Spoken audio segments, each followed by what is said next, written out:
बच्चों देखो, कल हमने फंक्शन स्टार्ट किया था, मैंने सारे तरीके के फंक्शन बता दिए थे। फंक्शन होता क्या है, डेफिनेशन, फंक्शन कब फंक्शन होगा, कब वो रिलेशन ही रह जाएगा, सारी चीज़ें क्लियर कर दी थी। आज जो आपका जो 1.2 एक्सरसाइज है 12th की, उसमें क्या है, टाइप्स ऑफ फंक्शन, तो वो समझने हैं हमको। दो तरीके के फंक्शन समझने हैं टाइप्स ऑफ फंक्शन में। एक होता है 1 1, एक होता है ऑन टू। ठीक है, 1 1 को एक चीज़ और बोलते हैं, क्या, इंजेक्टिव। इसको एक और चीज बोलते हैं सरजेक्टिव। और अगर दोनों चीज अगर हो जाए, कोई फंक्शन 1 1 भी हो ऑन टू भी हो, तो उसको बोलते हैं बाइजेक्टिव। बाई मतलब दो आ रहा है तो दोनों चीज हो जाता है। अब ये क्या है, 1 1 क्या है, ऑन टू, और क्या फिर हो जाता है कैसे, ये बाइजेक्टिव, वो समझते हैं बहुत ध्यान से। अगर हमारे पास एक सेट है ए, एक सेट है बी, दिख रहा है क्लियर?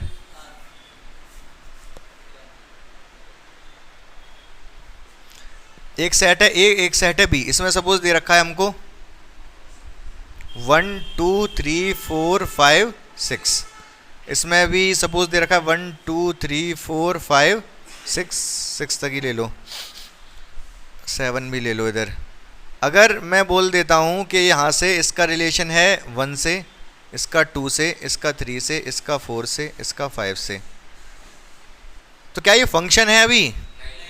ठीक है, अब ये फंक्शन है, ठीक है। अब ये फंक्शन है, हाँ? नहीं, एक ऑब्जेक्ट दो इमेज नहीं हो सकती, एक ऑब्जेक्ट की दो इमेज नहीं हो सकती, तो ये फंक्शन नहीं है। तो मान लो मैंने यहाँ ले लिया 7, अब फंक्शन है, ठीक है। फंक्शन तो है ये, लेकिन ये 1 1 नहीं है। क्यों? क्योंकि आपको जो इसका नाम है 1 1, उनसे ही क्लियर, उसी चीज़ से क्लियर हो रहा होगा 1 1 का क्या मतलब है। 1 का 1 से रिलेशन हो, 2 का 1 से ना हो, ठीक है। 2 का 1 से 2 1 बोलेंगे, नहीं, मैनी 1। 1 1 का अपोजिट क्या होता है, मैनी 1। तो ये कौन सा है, मैनी 1 हो गया। इतनी बात तो क्लियर हो गई होगी आपको, इसमें कोई कन्फ्यूजन नहीं है, ठीक है। यहाँ पर 7 और लिख लो। तो ये फंक्शन कैसा है, मैनी 1 है, ठीक है। अब ये ऑन टू का क्या चक्कर है भाई, ये इक्वल लग रहा है, वैसे तो यूँ लगता है, मैंने यूँ लगाया है, ठीक है। अब ये ऑन टू का क्या चक्कर है, ऑन टू होने के लिए आप मुझे बताओ अभी, ये तो फिलहाल आपका 1 मैनी 1 था, कोई बात नहीं। इसकी डोमेन क्या है, इस वाले की?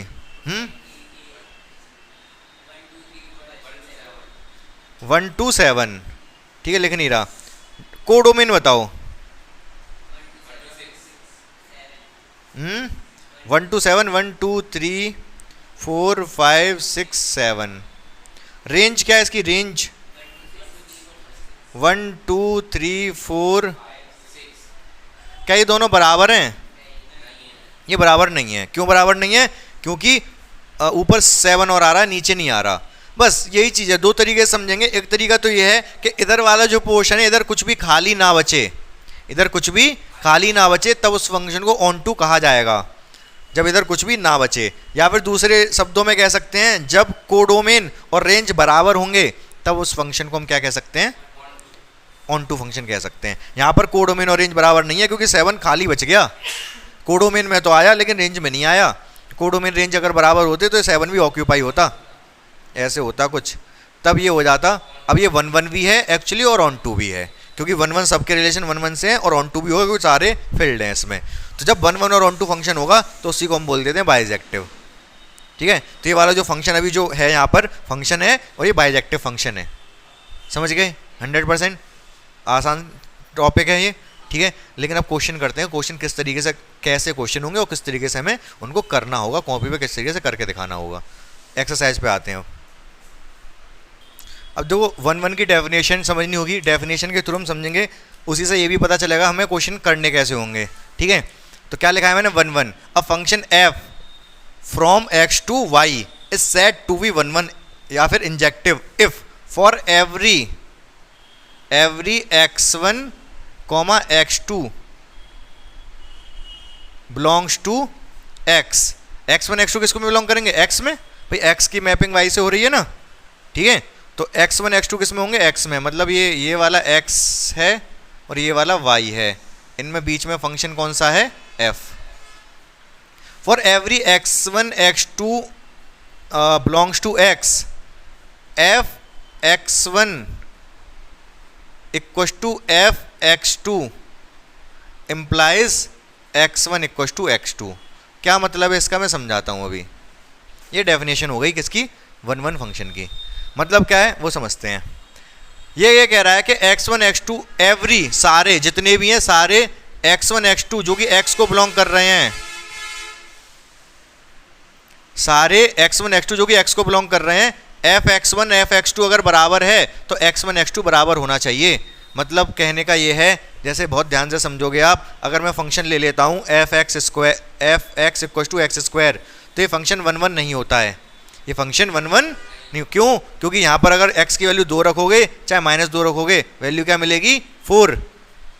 चाहे x की जगह 2 रख लो चाहे -2 रख लो, वैल्यू क्या मिल रही है? 4।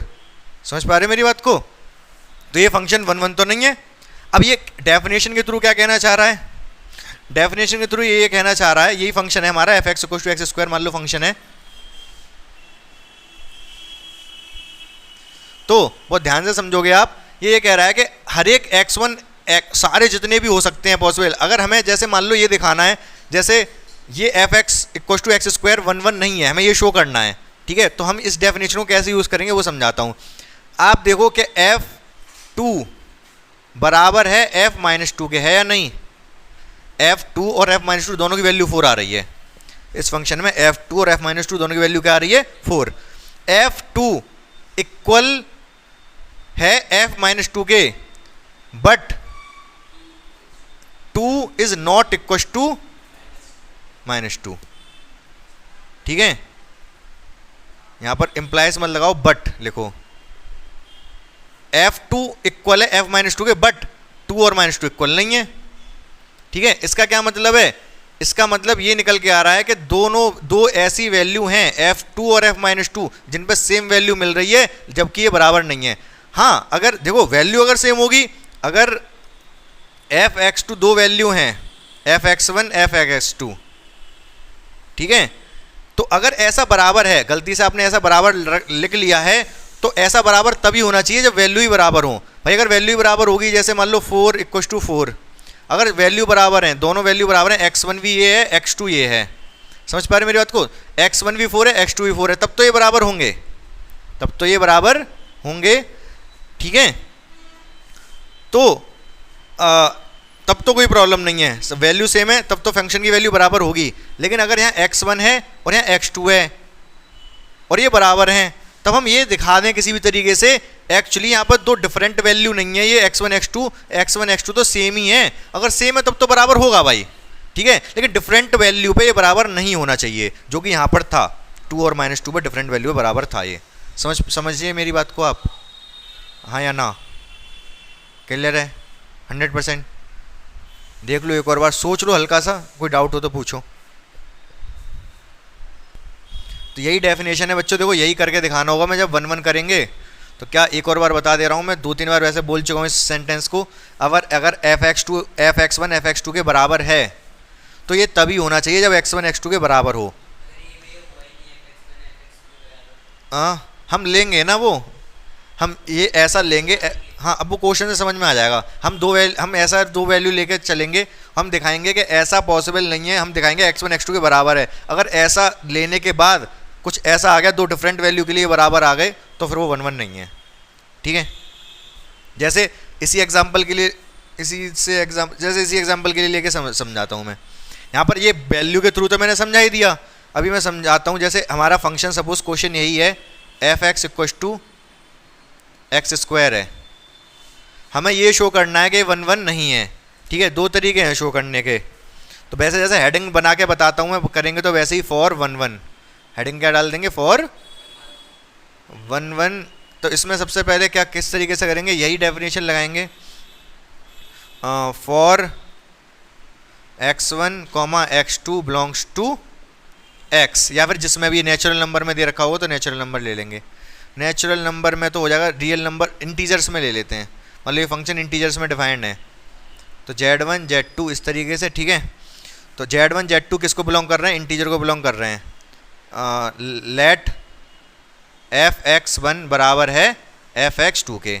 हमने क्या मान लिया? fx1 fx2 के बराबर है। तो fx1 क्या होगा? फंक्शन तो ये है ना, तो x1 का स्क्वायर आएगा, इधर x2 का स्क्वायर आएगा। फंक्शन तो ये है, इसके अकॉर्डिंग ये आ गया। अब यहाँ से क्या कह सकता हूँ? x1 x2 के बराबर है।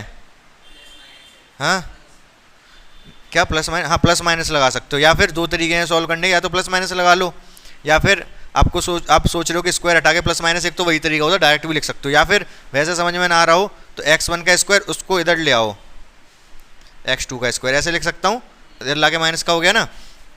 फैक्टराइज कर दो इसको, फैक्टराइज x1 माइनस x2 और x1 प्लस x2 बराबर 0। यहाँ से दो कंडीशन हो सकती हैं बराबर 0 के, x1 माइनस x2 बराबर हो 0 के और x1 प्लस x2 बराबर हो 0 के। यहाँ से क्या निकल के आया? x1 बराबर है x2 के। ये तो होता है, अगर ऐसा ही है तब तो 1 1 होगा, लेकिन यहाँ से एक कंडीशन होने निकल आई हमारे पास, x1 बराबर है माइनस x2 के। तो ये क्या कह रहा है? ये कहना चाह रहा है कि fx1 fx2 के बराबर हो जाएगा। कब? जब x1 माइनस x2 के बराबर होगा तब भी ये बराबर हो जाएंगे। बराबर हैं तब तो बराबर होंगे ही, जब x1 x2 बराबर है तब तो ये ऑब्वियस सी बात है बराबर होंगे। जब x1 माइनस x2 के बराबर होगा, मतलब वैल्यू उसकी नेगेटिव होगी एक वैल्यू दूसरे की, तब भी ये बराबर हो जाएंगे। अगर ऐसा हो पा रहा है, मतलब इसके अलावा भी कोई ऐसी कंडीशन बन रही है जिसपे ये बराबर हो रहे हैं, इसका मतलब 1 1 नहीं है। ये करने का तरीका हो गया, समझ पा रहे हो? हाँ मैनी वन है ये, मैनी वन, 1 1 नहीं है, मैनी वन है, ठीक है। बाकी आप एग्जाम्पल के थ्रू भी समझा सकते थे इसी चीज़ को, ठीक है। एग्जाम्पल के थ्रू कैसे समझाते हैं? जैसे आप ये लिख देते, ये तो करेंगे तो वैसे ऐसे ही, बाकी वो शो ना करवाए या फिर वो रैंडम ऐसे ही बोल दे कि किसी भी एग्जाम्पल के थ्रू समझाओ, या फिर समझाओ कि ये 1 1 नहीं है, तो आप कैसे ले लेते हैं? मैं मिटाऊँ इसको? दो वैल्यू ले लेते हैं हम, दो वैल्यू ले लेते हैं। 2 and -2 belongs to integer, belong कर रहे हैं, ये फंक्शन ही हमारा इंटीजर्स में है। और इसके लिए f2 बराबर है f-2 के, बराबर है कि नहीं?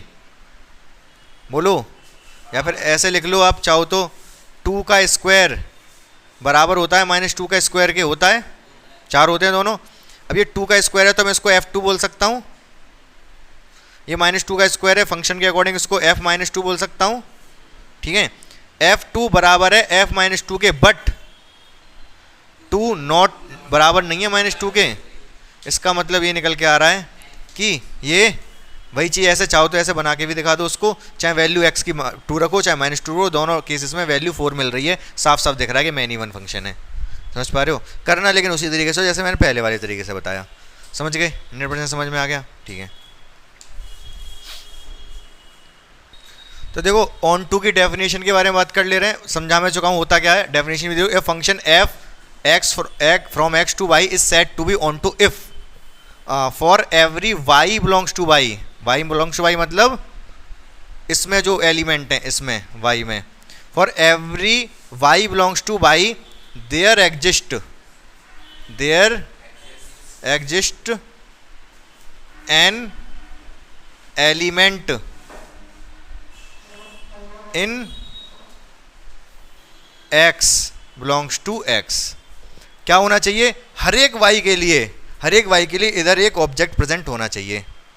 यही तो बताया था मैंने, हर एक y के जितने भी इसके कोडोमेन वाले हैं सारे के सारे इधर उसके लिए एक इमेज होनी चाहिए। तो ये डेफिनेशन हो गई उसकी, ठीक है। करने का तरीका चलो मैं बताता हूँ। अब देखो इसको मैं थोड़ा एक्सप्लेन करता हूँ, ठीक है, बहुत ध्यान से समझना। अब मैं समझने के लिए सबसे अच्छा एग्जांपल क्या है कि एक ऐसा फंक्शन डिस्कस कर लें जो ऑन टू ना हो, ठीक है। तो बहुत ध्यान से समझेंगे आप। f(x) बराबर मैं ले रहा हूँ वही x² ले लिया मैंने, ठीक है। ये क्या रहा है कि y की हर एक वैल्यू आनी चाहिए, y की हर एक वैल्यू आनी चाहिए, मतलब ऐसा ना हो कि y की कोई वैल्यू खाली रह जाए। अब हम ये कैसे पता कर पाएंगे फंक्शन को देख के कि y की हर एक वैल्यू आ जाएगी? देखो हमें कोई वैल्यू आएगी नहीं आएगी ये देख पाना मुश्किल होता है कंपेयर टू कौन सी वैल्यू हम रख पाएंगे, कंपेयर टू कौन सी वैल्यू हम रख पाएंगे। जैसे फॉर एग्जांपल मैं इसकी बात करूं, मैं आपसे पूछूं x की ऐसी कोई वैल्यू है जो आप नहीं रख पाओगे पूरे रियल नंबर में? सारी रख लोगे? सारी रख पाओगे ना, तो ऐसी कोई वैल्यू नहीं है। ठीक है, अभी मैं आपसे कह दूं फंक्शन मैं इसी में करूंगा। वैसे तो एक फंक्शन ले लिया मैंने f(x) या फिर y equals to mod x, और ये फंक्शन डिफाइंड है पूरे रियल नंबर पे। तो क्या ऐसी कोई y की वैल्यू x की वैल्यू है जो आप नहीं रख पाओगे? हाँ, बहुत सारी हैं। नेगेटिव वाली नहीं रख पाओगे आप, x की नेगेटिव वैल्यू नहीं रख पाओगे। ठीक है, x की वैल्यू नहीं रख पाओगे। तो क्या ये फंक्शन फंक्शन 1 1 या ऑन टू, जैसे इसकी अगर मैंने डोमेन दे दी, क्या domain they the all real number, और फंक्शन ये है, तो क्या ये फंक्शन है एक्चुअली? नहीं। क्यों? फंक्शन होने के लिए क्या जरूरी है? इधर वाली सारी वैल्यू ऑक्यूपाई हो। ठीक है, लेकिन मैंने डोमेन में तो दे दिया ऑल रियल नंबर, बट यहाँ पर क्या दे रखा है कि यहाँ पर तो हम नेगेटिव रख ही नहीं सकते। तो जब भी ऐसा कभी फंक्शन दे रखा होगा ना आपको, तो वहाँ पर एक चीज़ और देगा, where x is greater than 0 और इक्वल टू। ठीक है, कभी कभी आपने क्वेश्चन देखे होंगे कि क्वेश्चन लिखा होता है कोई फंक्शन, उसके आगे ऐसा कुछ लिख देता है वो, हम सोचते हैं कि इसका तो कोई यूज़ ही नहीं है, इसका क्या मतलब है, उसका बिना यूज़ किए क्वेश्चन भी हो जाता है कि नहीं। लेकिन एक्चुअल में क्या है कि अगर ये ना लिखे कि x is greater than equal to 0, तो एक्चुअली ये फंक्शन ही नहीं होगा। फिर समझ पा रहे हो मेरी बात को या नहीं? हाँ या ना? अगर नहीं भी लिखा होता है तो अंडरस्टूड होता है कि अगर ये फंक्शन बोल रहा है कि वो फंक्शन है, या तो फंक्शन नहीं है ये। अगर वो बोल रहा है फंक्शन है तो उसको लिखना पड़ेगा कि x greater than equal to 0 है यहाँ पर। समझ गए मेरी बात को? ठीक है, अब बहुत ध्यान से समझना जो मैं कहना चाह रहा हूँ। मान लो ये जो फंक्शन है ये पूरे रियल नंबर पे डिफाइंड है। ठीक है, ये फंक्शन पूरे रियल नंबर पे डिफाइन है। फंक्शन तो होगा क्योंकि सारे रियल वैल्यू रख सकते हो आप। अब y की वैल्यू सारी आएंगी नहीं आएंगी आपको सपोज नहीं पता, वैसे तो आपको पता है आएंगी सारी वैल्यू, हाँ या ना? हाँ, नहीं आएंगी, पॉजिटिव आएंगे केवल। x² केवल पॉजिटिव वैल्यू देगा, नेगेटिव नहीं देगा। तो ये ऑन टू नहीं है, ऑन टू ये नहीं है। एक तो यही तरीका है कि आपको इतना पता हो फंक्शंस के बारे में तो आपको समझ आ जाएगा, देखते ही समझ में आ जाएगा। अगर नहीं भी ठीक है, अगर आपको समझ में भी आ गया तो उसको किताब वाले को कैसे समझाओगे? किताब वाले को जो पेपर चेक करेगा उसे कैसे समझाओगे कि ये फंक्शन ऑन टू नहीं है? तो आप क्या करोगे, आप फंक्शन उल्टा बनाओगे। जैसे कि यहाँ पर स्क्वायर है ना, इधर लगा दो, मतलब जैसे y इक्वल टू समथिंग होता है ना, y इक्वल टू x² + 2 इस तरीके से होता है। आप उल्टा फंक्शन बनाओगे इसी को, x इक्वल टू y में समथिंग बनाओगे, y में कुछ भी बन जाए। जैसे ये क्या बन जाएगा, y - 2 अंडर रूट बन जाएगा। यहाँ पर क्या बन जाएगा, x इक्वल टू बन जाएगा under root y।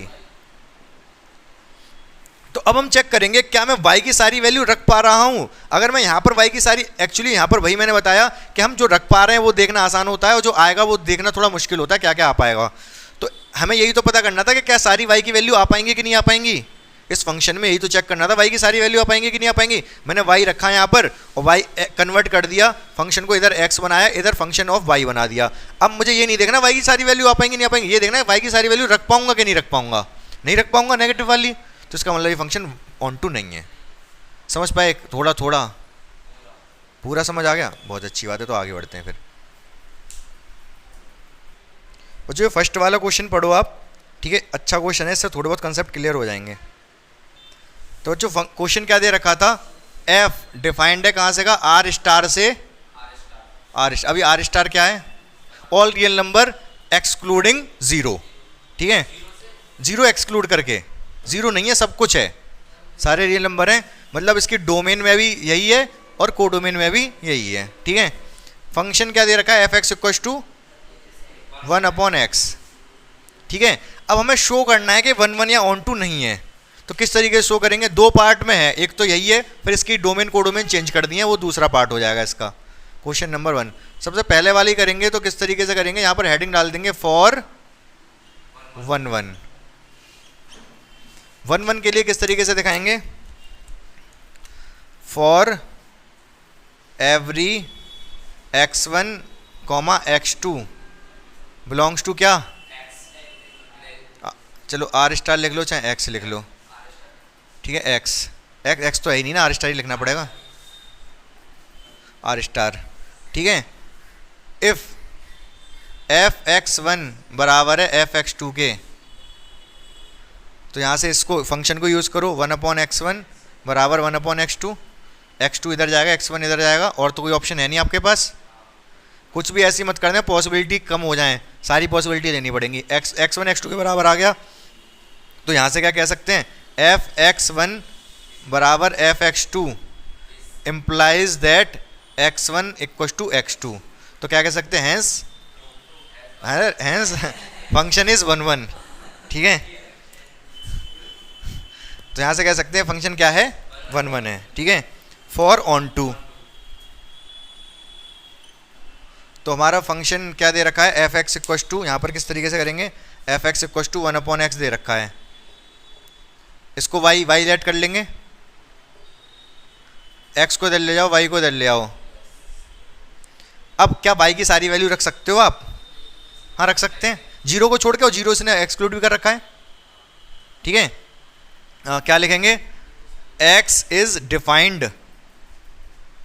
Defined for every R star, है बट क्या, जीरो चाहिए ही नहीं ना, आर स्टार का क्या मतलब है, जीरो एक्सक्लूडेड है पहले से ही, ठीक है। x डिफाइंड है y की हर एक वैल्यू के, x is defined for every R star, ठीक है, हाँ, x is defined for every R star of y। Sentence थोड़ा अजीब सा लग रहा है, for every y belongs to R star. अरे भैया इसका मतलब ही होता है आर स्टार का कि जीरो नहीं है इसमें, एक्सक्लूडेड, इंक्लूडेड नहीं एक्सक्लूडेड, हाँ लिखा भी है क्या वहां पर, हाँ तो लिखा भी है, ठीक है। x is defined for every y belongs to R star, ठीक है, तो hence it is onto, ठीक है। प्रूव्ड नहीं, तो hence it is onto, दोनों का कर दिया हमने प्रूफ। अब क्वेश्चन इसी में दूसरा क्वेश्चन है, उसने डोमेन और ये चेंज कर दिया, क्या चेंज करिए देखते हैं अभी। तो यहाँ क्या कह दोगे, hence it is onto, last में लिख दो हेंस इट इज क्या, बाइजेक्टिव, उसने ये प्रूफ करा है, लिख दो यहाँ पर, because it is 1 1 and onto, hence it, या फिर फंक्शन इज बाइजेक्टिव।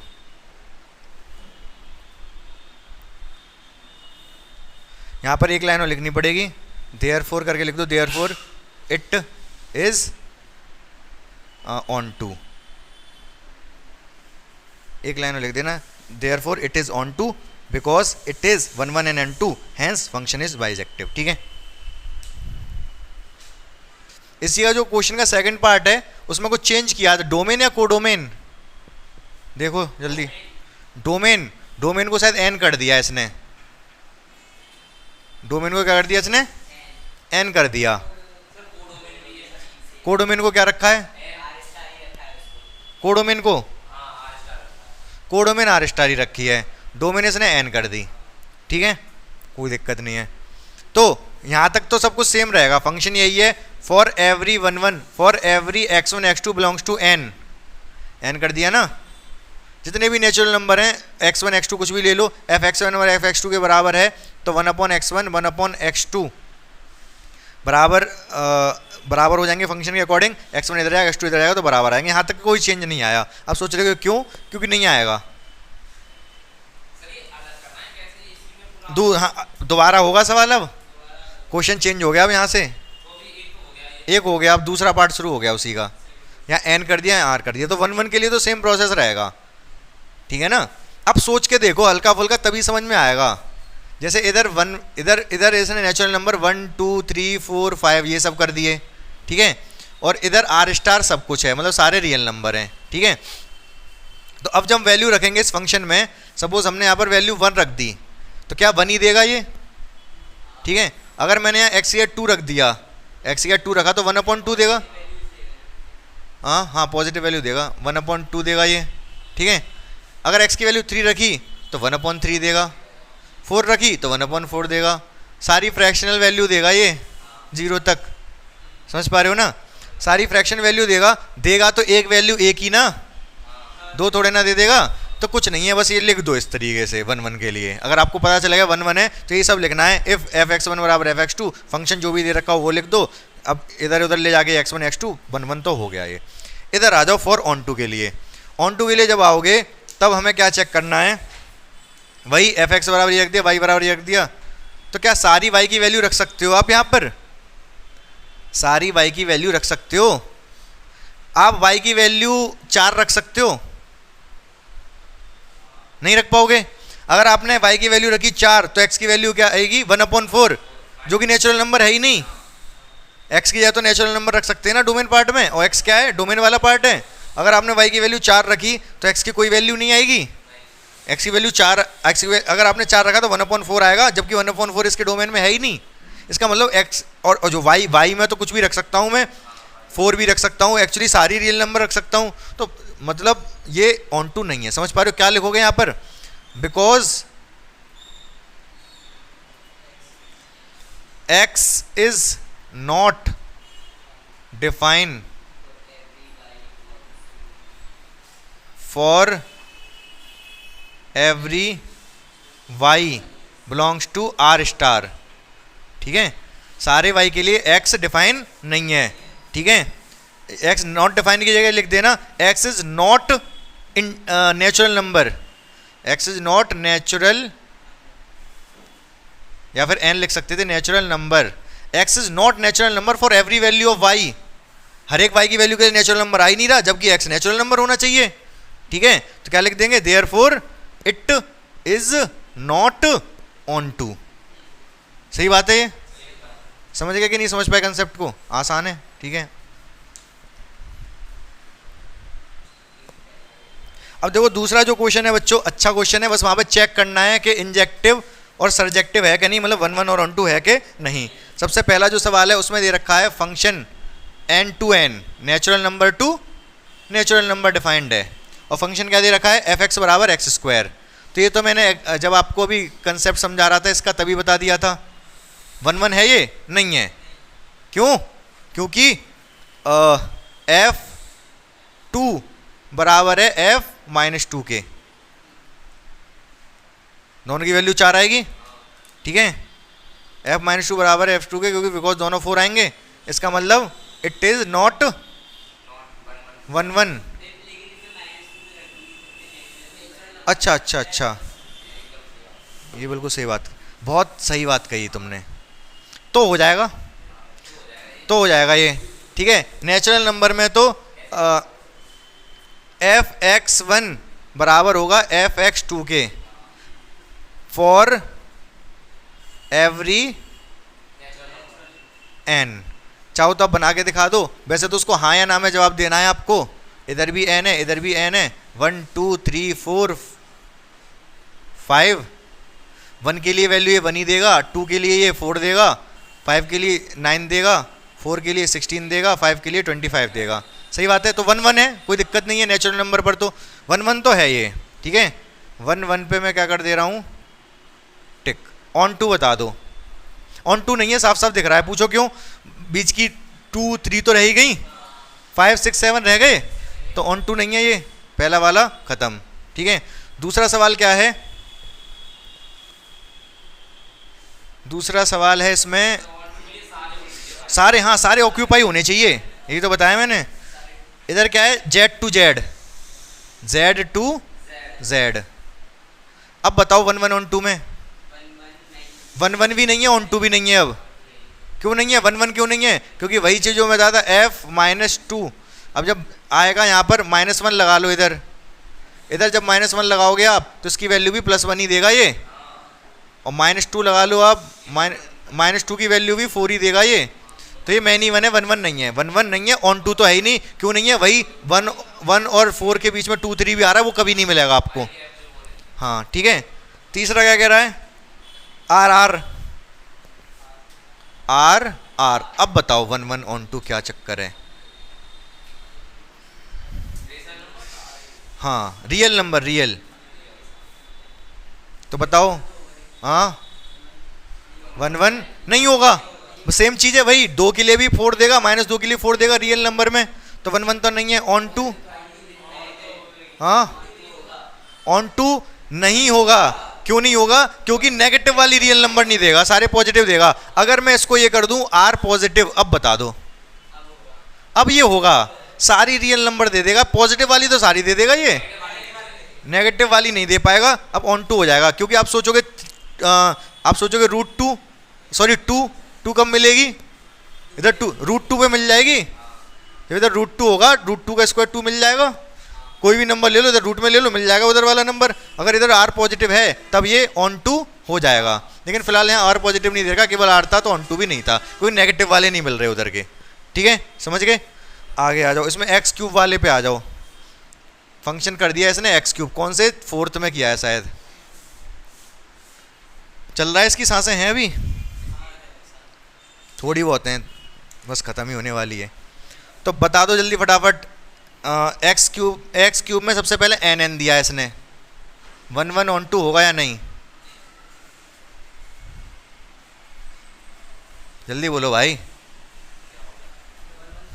1 1 तो होगा, कोई दिक्कत नहीं है उसमें, नेचुरल नंबर है, नेचुरल नंबर भाई 1 2 3 4, 1 2 3 4, 1 की वैल्यू 1 आएगी, 2 की वैल्यू 8 आएगी, 3 की वैल्यू 27, तो 1 1 तो रहेगा, 2 वैल्यू तो नहीं देगा।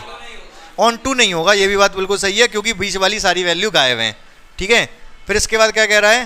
Z to Z, Z to Z 5वें में, तो अगर Z to Z है तो 1 1 बोलो होगा, 1 1 होगा, क्योंकि चाहे -1 अगर दोगे तो -1 का क्यूब तो -1 ही आएगा, -2 का क्यूब तो -8 आएगा। ठीक है, तो 1 1 तो अभी भी होगा, ये ऑन 2 अभी भी नहीं होगा, बहुत सारी वैल्यू अभी भी खाली है। अरे क्यूब है, क्यूब 8 है, -2 का -8 है, समझ गए?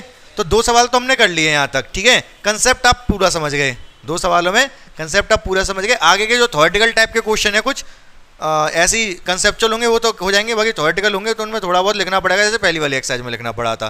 तो यहाँ पर ये हमारा थोड़ा जो थ्योरेटिकल सा पोर्शन था वो खत्म हो जाएगा। आगे की एक्सरसाइज कुछ थ्योरेटिकल नहीं है, न्यूमेरिकल टाइप की है सारी, फिर ये चैप्टर हो जाएगा फिनिश। ठीक है, मिलते हैं फिर कल।